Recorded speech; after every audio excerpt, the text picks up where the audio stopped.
I am here as not only a community activist, but also of the group which I just started called the United Front for Justice.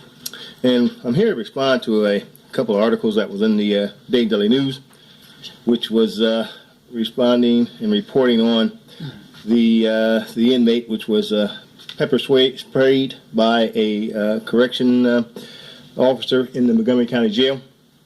As I read the reports, I understand that the sheriff made some statements that said that he didn't know anything about the video that was recorded.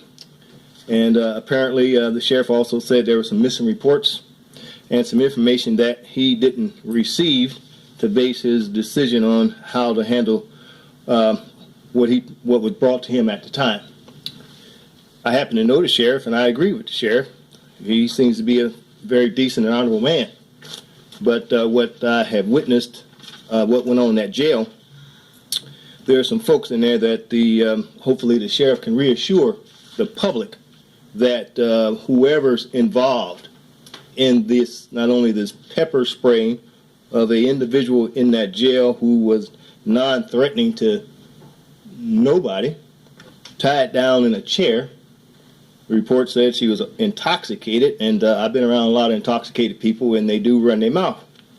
And so I am concerned that this incident can go without the sheriff's attention and things left out and not brought to him to be handled properly. Because the seriousness of this issue is the fact that if this can happen, what else can be hidden from the sheriff? That's the larger point.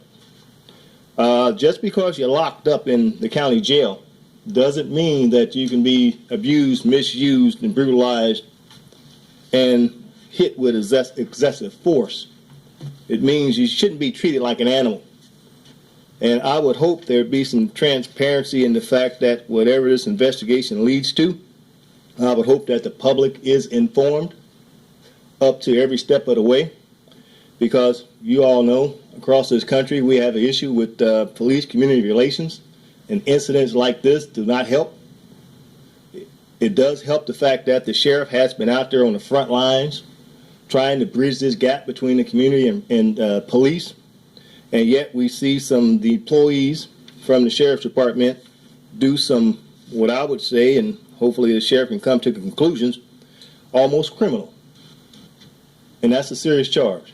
And that's my opinion. I'm not an attorney. I just said it like that because based on what I've read. And I would tell those who oftentimes love to protest for police brutality and police misuse of force, I'll say this, and I may get in trouble with some folks in my community, but I guarantee you if the roles were reversed, if the inmate would have been black and the sheriff deputy would have been white, this whole room would have been filled with people. There would have been protesters on the street. They would have been hollering and screaming for whatever they hollering and screaming about, justice, I assume. But if you really want to stand for justice and you really want to talk about police brutality and police misconduct, you have to talk about it whoever it occurs. There's no color in that. White, black, or indifferent. I want to make that public statement because I stand for whoever I deem or see that has been brutalized by law enforcement. We have to speak out on that, and we have to stop it. And I guarantee you, and I know the sheriff, he's a man of integrity. He will get to the bottom of it, and hopefully we can reassure that an incident like this will never, ever, ever happen, not only in the county jail, but in this city. So I just want to make that public statement. Thank you. Thanks.